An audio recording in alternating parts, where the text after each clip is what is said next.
Welcome. You're listening to Nuditea, a podcast where we get naked with our feelings while drinking tea. I'm Kimberly, and usually I have my co-host Wendy, but we're separated right now because of quarantine, and I'm back with my parents. But I thought this would be a great time to then get another little interview with my mother on a different subject. If you have listened to it, you'll remember her from the sex talk education episode way back in the beginning. Probably over a year ago, hasn't it been? Oh, for sure. Yeah. So we don't have any tea today because it is noon and my mother's never been a big tea drinker and we just don't feel like tea. So Wendy might chastise me for that later, but it is what it is. Do you want your name? I can't remember if we said your name last time. If people know you, they'll know you, but... Oh, I don't know if we did last time.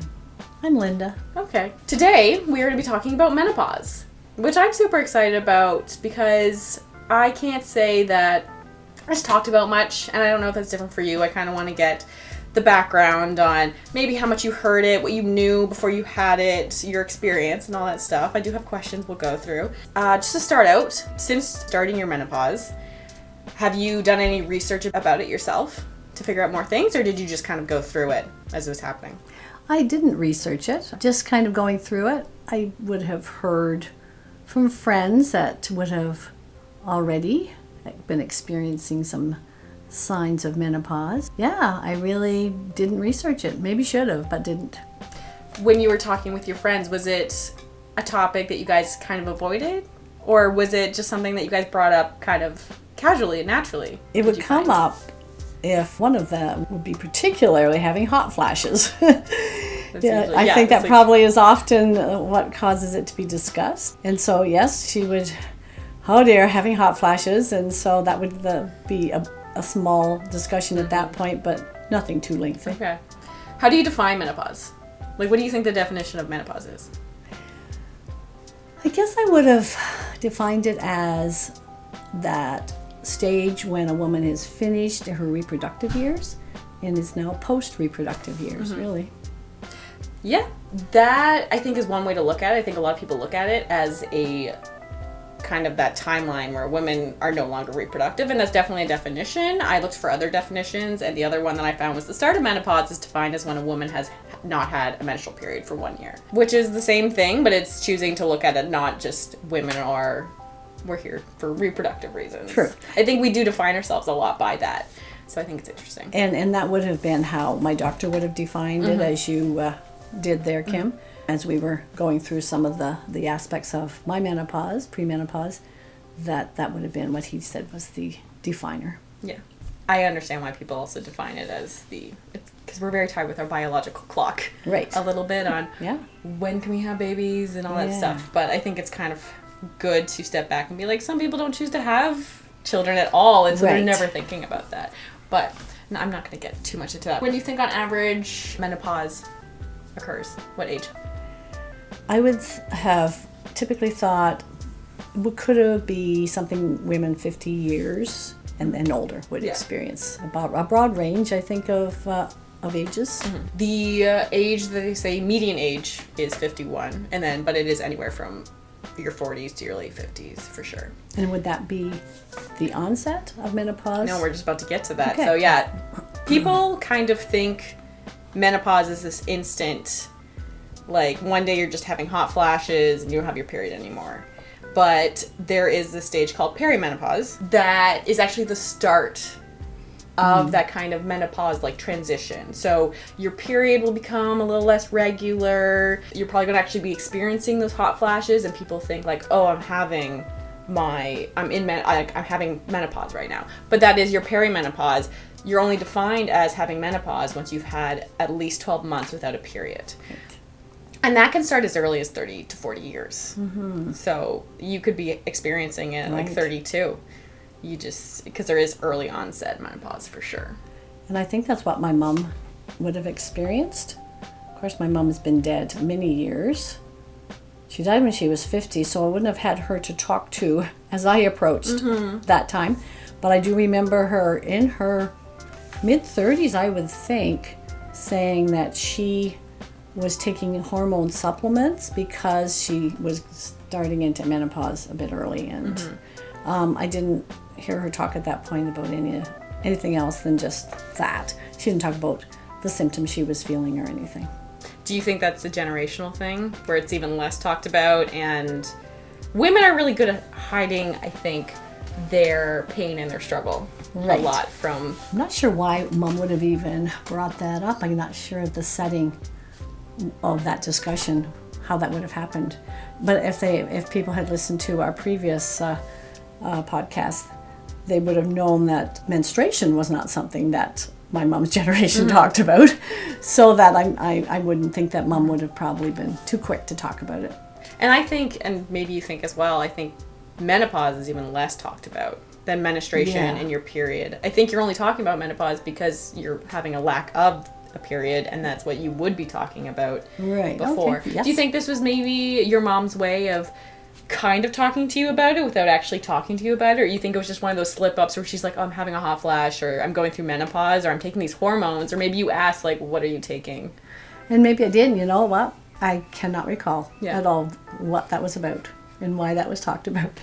That's okay. I'm wondering if, like, past generations, it's like, well, we're not really, like, told to talk about it, but maybe they're trying to warn upcoming, like, women about it in their own way. Yeah.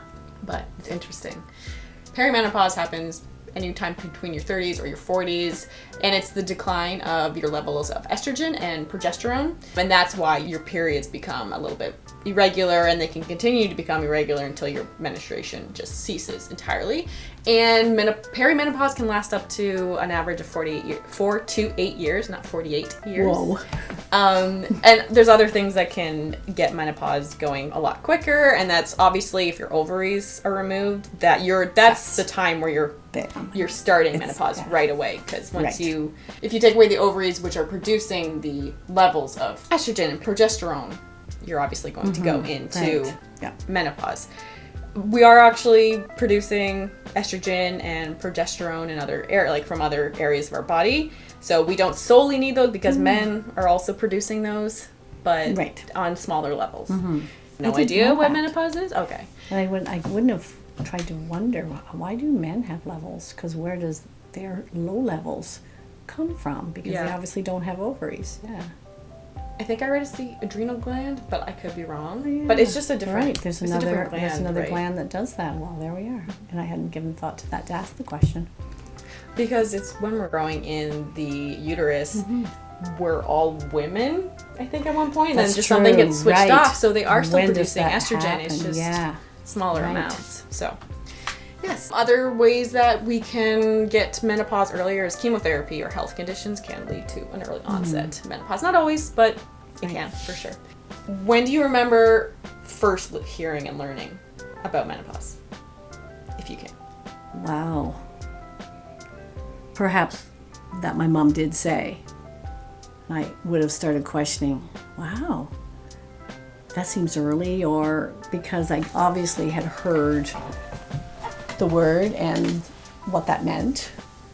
And so that would have been, but I didn't explore it more. I didn't have the advantage of the internet to go searching away. For sure. But didn't more. So left it at that, I guess. What age do you think that was? I think she could have been like her mid-30s, because I was thinking, wow, Mom. But what age? Early. So what age would that have made you? For hearing about menopause. So if she was 35, I would have been 13. Is that right? 12. And that must have been an interesting thing where you're probably just learning about your period, and you're also learning like, oh, this ends. Right. But there's been no discussion about that ever ending. So you've just gotten this thing and you're like, oh, so this is forever? It's not, but nobody explains it to you. Right. And you didn't feel like, oh, maybe I should go looking for books. Like, it's probably not taught in your health classes. No, the menopause aspect wasn't. I do remember the bit of the menstruation and that beginning and that happening, that talk happening in a health class when I was in grade 8, I believe. Do you think it would be helpful if it was taught in health class? Sure. That would probably be good to have that information. Do you think that's comes with grade 9 health class where everyone has to take grade 9 health? That might be a good spot, yes, because then everyone's getting it. And how much do you think they should go kind of delve into? Well, I think maybe just enough to inform a gal of the elements that would be helpful for her to know about it, right? Obviously, not be able to go into a lot of detail at that point. I wouldn't think it's so far removed from them at that point to spend much time. But I think it would be helpful. Certainly wasn't anything that was talked about when I was in grade 9. But it's one of those things that always more education about what's going to happen to your body would be important. That's good, yes. Do you think they should, while talking about the symptoms and maybe what's going to happen and expect that, do you think they should maybe bring a more positive light to menopause? I think that would be helpful. Because the little bit that I would have been exposed to in hearing other people chat or whatever references to, it was like, yeah, you're going to grow whiskers now just like a man, you're going to be, your femininity will be done. And it's an after phase of life. You've done your living. I think that's also tied in with how people view what femininity truly means, right? If you're thinking like, I'm going to grow whiskers, I'm not producing estrogen anymore, I can't have children. Yeah. So to look at it not like necessarily an end. Do you remember, so that first point where you kind of learn about it when you're 13, 12, from then on until you actually got it, how often do you think you would end up talking about it besides the times with your friends, or you would think about it even?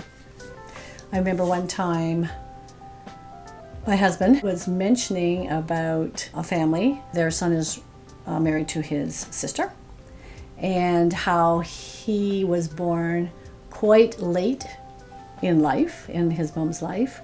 And there was that discussion at that point. She had kind of like 3 sets of 2 children, because she had 2 fairly early on in their marriage, and then 2 15 years later, and then thought she was totally menopausal.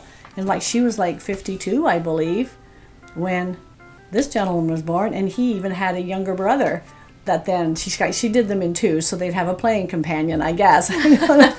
So I remember thinking, and the discussion was, whoa, that she, remained reproductive for quite a while, so her menopausal period must have started a bit later for sure. Yeah. And she was probably thinking, if she was having irregular periods, she's probably thinking, oh, what are the chances I'm going to get pregnant? Right, or people think once you're in that stage of Yeah. menopause, even if you haven't had it for 8 months, they're still like, you should be using contraceptives. Yeah. It has to be at least a year before you can be like, I'm in menopause. Other than that, nothing too in-depth at all. Maybe you weren't a big TV watcher when you were young, as much as like me is now. Did you remember seeing it portrayed in movies or TV shows? And how was it portrayed? Was it portrayed in a comedic fashion? Was it like the horrors of menopause? Oh, I don't think I remember any program that would have been referring to that. I mean, I was a big Doris Day movie. I don't think she showed anything of that.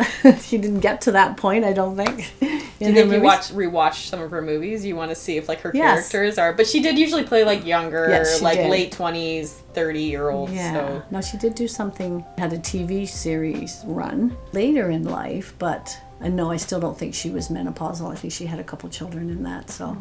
Doris Day, Lawrence Welk show. Maybe. Interesting, because I remember, I think the first thing that really sticks out in my mind about a character portraying like having menopause was, Eric and I watched it quite a bit, that 70s show. Right. Yeah. And Kitty Foreman, the mother, in the 5th season, she's experiencing it, and it's done in a very comedic fashion, which I don't think is a bad thing, because you want to bring light to menopause, because I think it's very much seen as like the end of femininity and really being a true woman. And with this, they played a little bit into that, because it's still the 70s, and they're playing into the humor of her, like, obviously dealing with her irritability and the hot flashes she's getting and having to come to terms that she's not having another kid, because leading up to it, she thought she was pregnant because she was late. Yes. But then she's like, it turns out I was just menopausal. Right. Yeah. And I think it's fun to bring a light humor to it, but I also think there needs to be probably different narratives connected with how we talk about menopause and how we view it, and it's actually, I'll get into it more. Right. When you can like let go of the idea that we as women are here to just churn out babies kind of deal. You know, as you say that, I'm remembering that two good friends of mine went to see a play at the Sterling Theatre 20 years ago, maybe. And it was, I believe, based on the stories of ladies that were in the same Red Hat Society. And they were dealing with these middle life issues, and just hilariously, for the most part. And so I remember enjoying it very much. As to tell you at this moment whether they particularly talked about menopause, but it was, I'm sure it must have been in there. I just don't particularly remember. Right? Yeah. Was that Calendar Girls, or is that a different? That was different. I did. Okay. Yeah, that was Because I different. think in Calendar Girls, I Oh, read did somewhere they? they deal with, but that's just like when you're doing a relatively like a dramatic comedy or a comedy surrounding older women. That's going to come I up. think it's going Yeah. to come up, and it almost has to, because Yeah. that's something that older women deal Right. with. Yes. It's not what defines them, but Yeah. it does come Yeah, up. well, we did, these same two friends, we did go to see the Calendar Girl ones at the Empire Theatre in Belleville, and really, really loved it too. Do you think you felt prepared for menopause when it happened? Yeah, I think so. I mean, it didn't catch me really young, and in that way I'm prepared. When did you get it? Officially, the year of no menstrual periods happened when I was 55, so I would say between 50 and 55. Is when you were feeling... I was, things were Symptoms? changing, yes. Okay. So, I mean, it didn't catch me by surprise in that it came early in life for me. And I did run into a little something along the way, but I knew I might because of my other friend.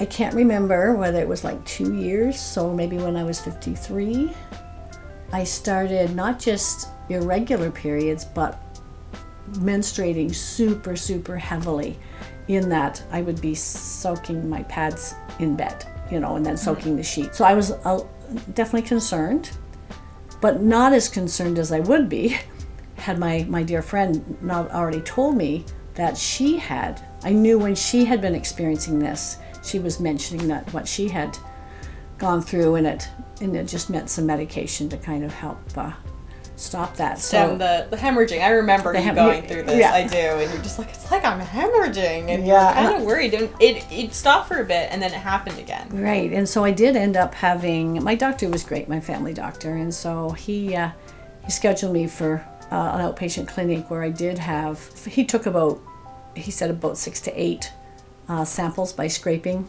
the lining of the uterus and sent them away for histology, just to be sure That it wasn't that something it wasn't else, cancer. it could disguise Because it as something else. could be cancer. And with your family history. Right. When he scheduled me for that, then it became a little more, oh, this could be something other than just menopausal, right? Outside of that, I had just thought, this is just kind of premenopausal stuff, you know, it's probably just a sign of that, because my friend had gone through it. So, but they ended up to be no cancerous tissue there discovered. So it was basically, he put me on a medication. Can't exactly remember to tell you now which one it was, but to take that would stop some of that hemorrhaging. So I was on And that. it did help. Yeah. That's good. And I think that's a good testament to why women should talk about their experiences with menopause, because I think that really eased your mind, knowing that, okay, this isn't completely abnormal. I do think it's good that you went to a doctor just to be sure on those things. There are specialists for women yes. who deal with menopause. Would you Right. prefer it if your doctor had referred you to someone who specialized in that at all? Because my friend, her doctor had, you know, taken care of her need with some medication that worked for her. I guess I didn't even think about going to a specialist. He didn't mention it. He would have been good to send me to a specialist if I'd have asked, or if he really thought so. I felt pretty comfortable just having him look after it at that point. Besides, like, the physical experience of menopause, do you feel like you were emotionally ready? What kind of emotions did you have surrounding, like, realizing, like, oh, I'm menopausal? I'm not sure. It's a mixture of emotions. Of course, it's delightful to think that you're not going to have to deal with your monthly woes. That part. But there's another part of it that's, for me at least, was a little bit sad, because it is the end of a time in your life, and you're now kind of stepping into your later season of your life, where it's definitely a reminder that you're not young anymore. Time's going on. Time's going on. Yeah. Yeah, and I loved having my babies. And even though definitely at age 55, I probably wouldn't want to be having a child. But there's still that just a bit of mourning. Oh, it was such a blessing to have had that ability to have my own children. And, that's over. Kind of it's a good moment to recall. Not that it's downhill from here, not that kind of attitude, but there is a bit of reckoning that your body's aging in many ways, not just your uterus and your ovaries.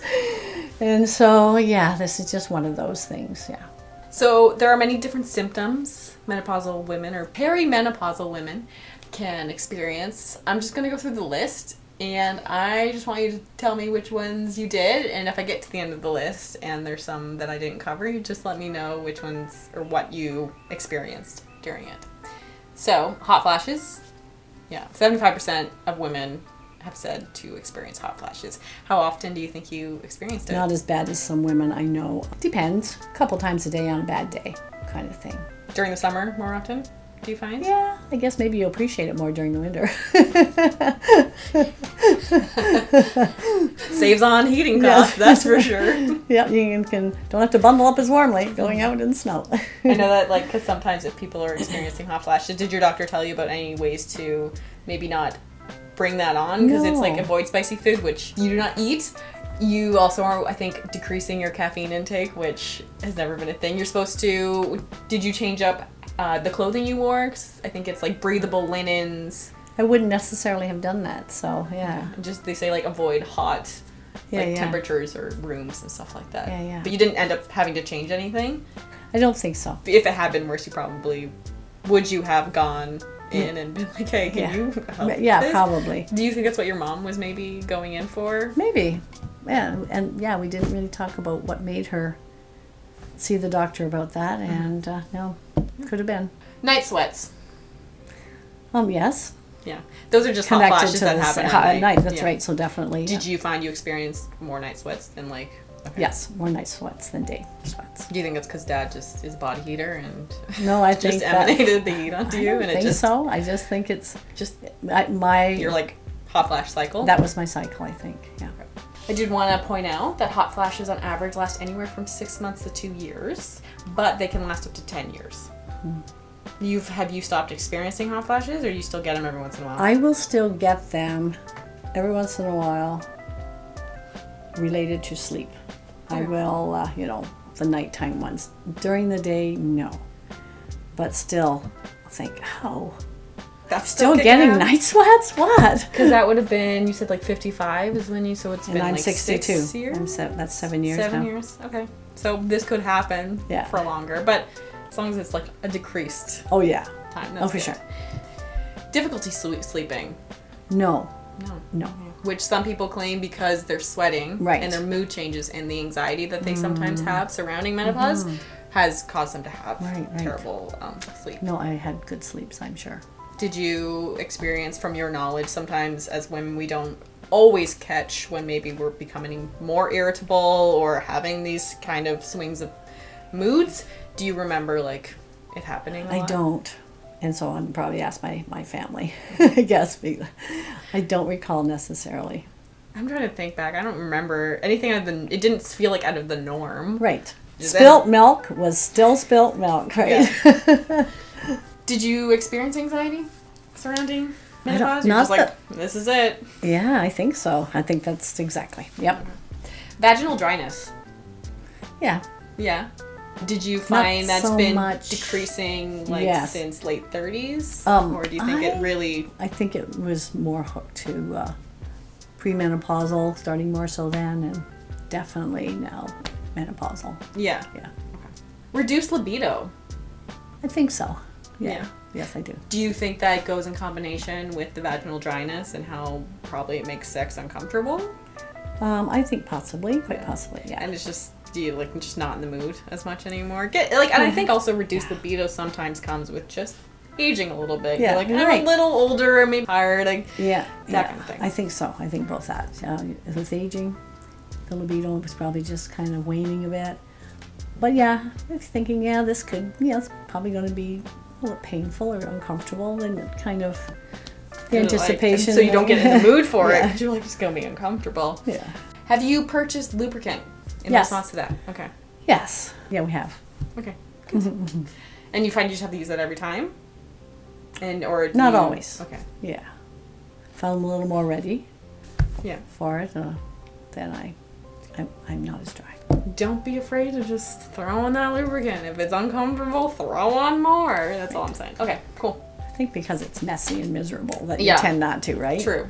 And it's like, It's probably lubricant is okay. not just for women in menopause. It's literally anyone who, like, Right. it's good for women of all ages. Arthralgia, which is an aching or pain in the joints without swelling. So it's very close to arthritis, but there's no inflammation involved.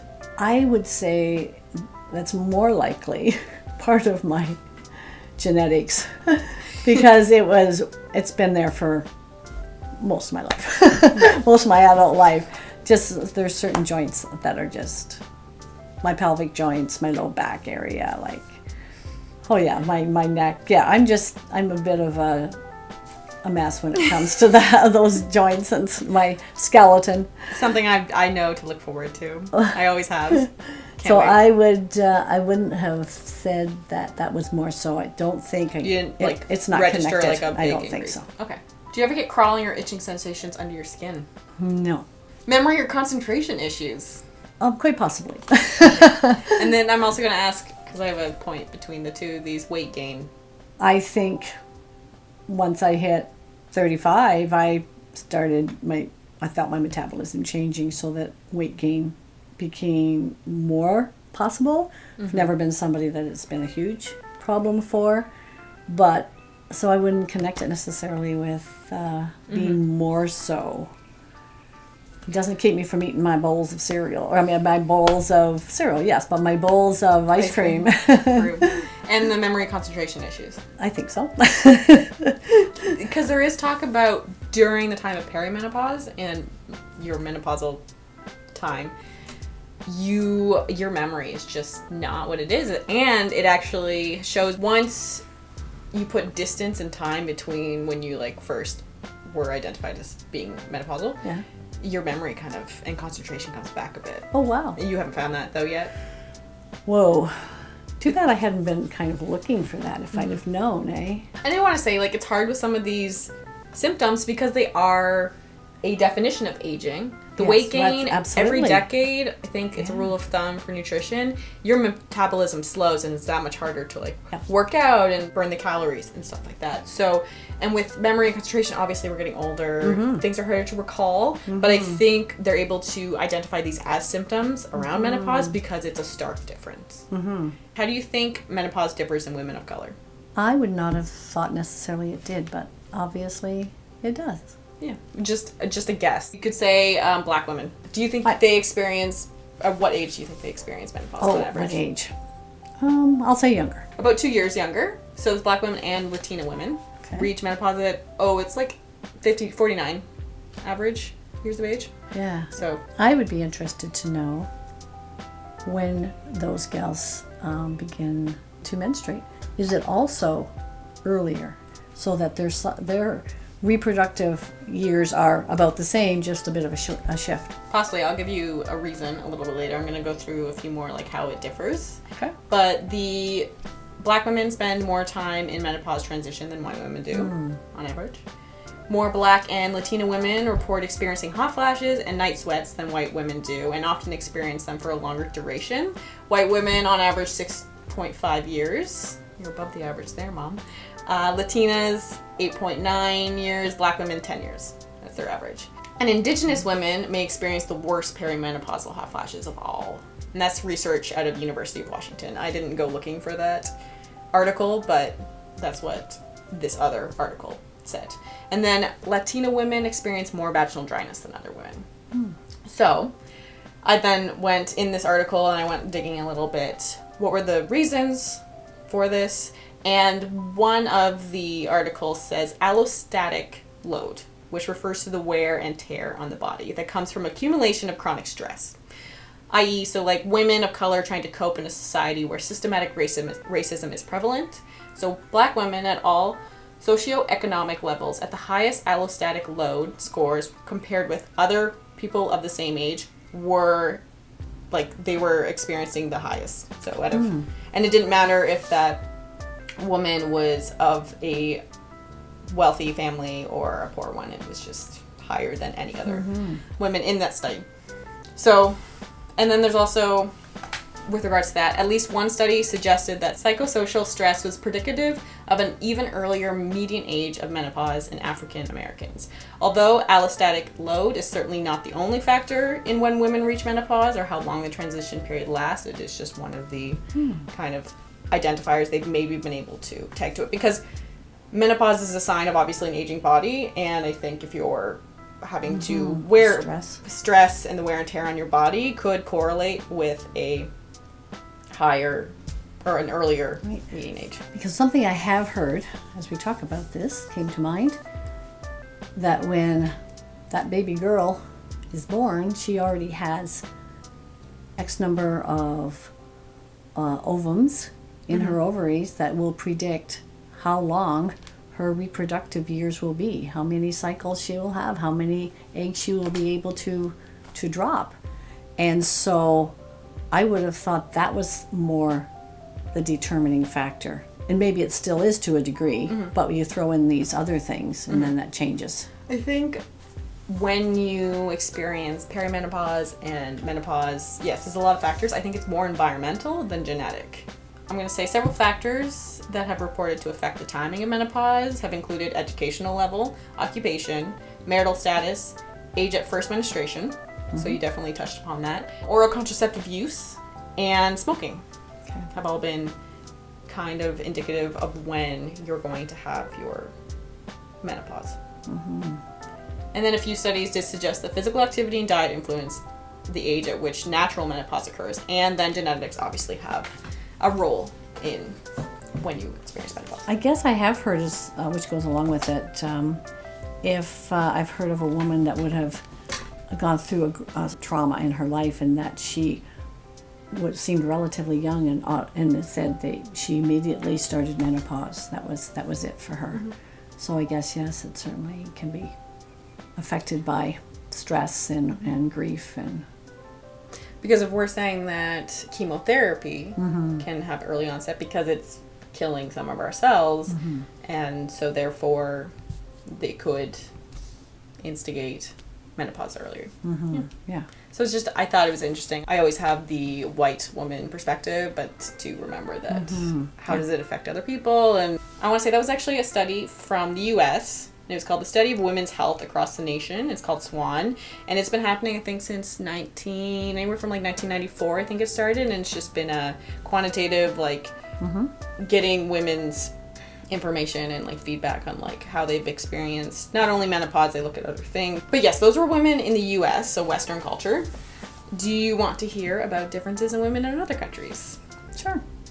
Do Asians, I'm going to guess here. We can start with... do they experience menopause later in life? I don't have information on that. What do you think their most common reported symptom of menopause is? In Asia? In Japan, Hong Kong, in East Asia, yeah. Most common symptom. So I guess it's not the sweats, eh? Or the hot flashes. They actually don't have say hot flashes are very rare. How about joint pain, crawly skin, something like that? Joint pain, yeah, is one of them. So Japanese women during menopause, they experience shoulder stiffness. Okay. And then women in Hong Kong, researchers found that joint and muscle problems were the most common symptoms. In all these studies, women reported symptoms as mild. Some people have chalked that up to how much soy product.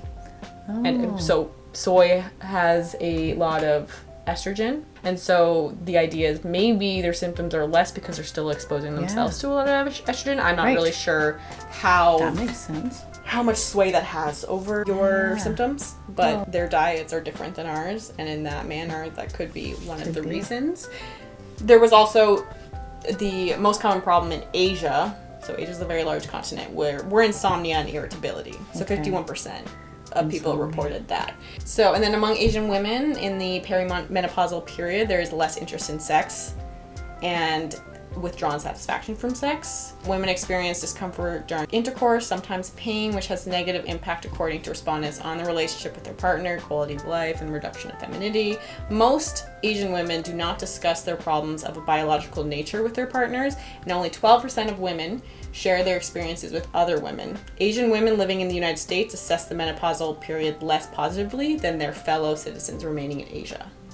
So I think that's also another thing that I've come across is in Western society, we dread menopause and we have very negative feelings towards menopause. And that actually maybe feeds into our symptoms in a way if it's psychosomatic and you hate it so much and you're like dreading the hot flashes, is thinking about the hot flashes, bringing on the hot flashes. What is it? What is kind of sparking that? And why do we hate it so much when all the way across the other side of the world, symptoms are maybe a little more mild. They do experience symptoms in a different manner. There was also, they looked at women in Africa. How do you think African countries most typically view the menopausal era of their life? Positively, I'm guessing. Yes. Now, African countries are highly diverse in terms of customs and cultural beliefs, but in some countries, women after menopause often strengthen their position in society and then begin to be treated on equal footing with men. And then in other countries in Africa, it's believed that postmenopausal menstrual bleeding is a negative sign of being haunted, resulting in delayed medical treatment. Symptoms of menopause in African women are not different from those typical of other women. Is that like kind of what you expected, or maybe you had no expectations? I didn't. Yeah. I was just guessing. And then I'll quickly finish up with women in India from a study found most complained of no symptoms during menopause other than menstrual changes. Good for them. And then in many cultures, menopause is a time of new respect and freedom for women. Yeah, and then Mayan women, although experiencing some uncomfortable symptoms, looks forward to menopause as it provided newfound freedom and status. Yeah. I really would agree that the North American thought might be that it isn't necessarily a glorious time. It is more of a, here I am time, Whereas, to have the attitude of some women in other parts of the world, hey, this is my coming of time now. I think also because in Western society, actually, we have beauty standards in all countries and cultures, but because we have this obsession with like staying young. Right. Oh yeah, that's part of it, isn't it?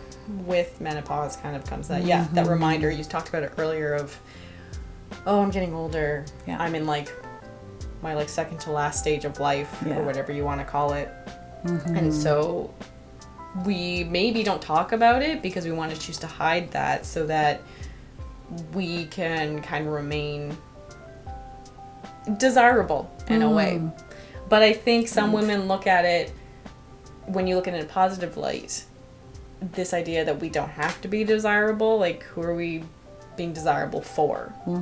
And now I don't have to. I don't know. Did you ever? I know you.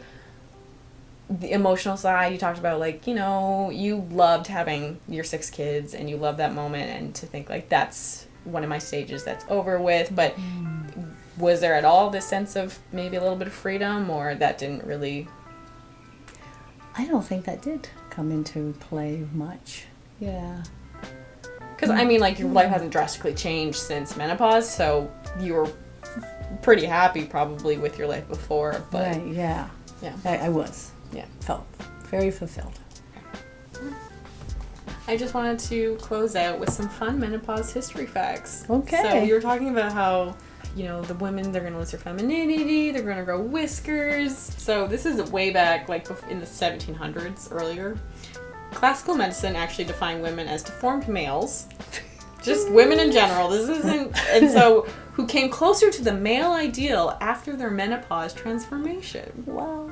But menopausal women were seen to have lost their femininity, beauty, fertility, and status, and they stood at the gateway of death when menopause happens. So you have two very, like, contrasting ideas there, where it's, oh, they're finally approaching the more male ideal, but we also don't really want to look at them anymore, and we don't desire them anymore. So they're basically at the gateway of death. They finally, become as close to us as possible, but we don't want them around anymore. So... And we wouldn't have wanted them competing with us as a man, right? Because if the woman was more, had reached the ideal of a man, that might mean they would be competing for their position in society or something. We didn't want that. Who knows what would have happened? Oh. Utter chaos. The idea that menopause was a disease was first introduced in 1710. So all the way back then. And it was perceived as the worst of all calamities, to beset a sex that seems destined to support the largest share of human misery. I think that's a great way to define that. We actually have, in this day and age, we have pretty realistic treatments for menopause and surrounding, all the symptoms surrounding that. But back in the 1700s, they did leeches to the genitalia and cervix, because you got to get that blood out somehow. I'm pretty sure that's like stems from, one, they put leeches on everything to cure everything back then. Like, they were like, wow, this bug is amazing. It'll take out all of your blood sickness. Yeah. But with this one, I think when women weren't having their period, because they didn't understand menopause, was they're trying to get the period to happen. Right, yes. And so leeches to your genitalia. Oh, wonderful. I'm extrapolating on this one treatment. Who knows if that was their thinking, right, but I could see that being their thinking, because another treatment is encouraging vicarious menstruation via hemorrhoids, nosebleeds, phlebotomies. Yes. Cupping, sweating. So they try to get women to sweat, which, induces hot flashes. So they're really just making the symptoms worse, but it's the 1700s. They don't know any better, I guess. And then the only good treatment they had was bathing. Just sitting in a bath. And that would get them menstruating again. No, I think this would treat the hot flashes. Oh, okay. I can't imagine that would... No. With menopause, there's so many things to treat, right? Oh, so you have to... I think with bathing, it's nice because it's like you're probably having hot flashes. Let me go run a bath. You get a break from whatever your life nonsense is. Less stress, if that's causing some trouble. Yes. Exactly. And associated symptoms with menopause. So they would say hysteria, which, if you know what hysteria and the plight that was on women in the medicine. So basically, hysteria is a psychological disorder whose symptoms include conversion of psychological stress into physical symptoms, selective amnesia, shallow, volatile emotions, and overdramatic or attention-seeking behavior. The term has a controversial history, as it was formerly regarded as a disease specific to women. Hysteria is a definition for many things, but not just women. But men were never hysterical. Just women. Never. Women. Oh yeah. So that was one of the symptoms they kind of grouped with you were going through menopause. Okay. And then nymphomania, which is uncontrollable or excessive sexual desire in a woman, which is almost the opposite of what usually happens with menopause. So that's interesting that they would say this just shows how misunderstood menopause was. Alcoholism, and then kleptomania, the uncontrollable urge to steal, was associated with menopause. We moved to the 1800s, early 1900s. The treatments included mustard hip baths, although those are used now. It's just like bathing in like water that has like mustard something in it. Doesn't seem too bad. It like gets your, I think bikers use it, or athletes, because it like gets your like legs really, really hot. You want that, I guess. You feel like to kind of get this the circulation and maybe the psychological idea that you're warm. Okay. So if bikers are biking in the cold, that gets their legs warmed and ready, basically. Foot baths, which seem nice. Frictions with stimulating embrocations, which again is like the mustard baths in the sense that you apply it. Bikers use it all the time. You apply it to your legs. It gets you warmed up for a race. Yeah. That's the word. Electric therapy. Again, they treated women with electric therapy all the time back then. Opium was used to treat menopause. Cold water directed to the abdomen. Drinking filtered juice of guinea pigs' ovaries. that apparently helped the symptoms.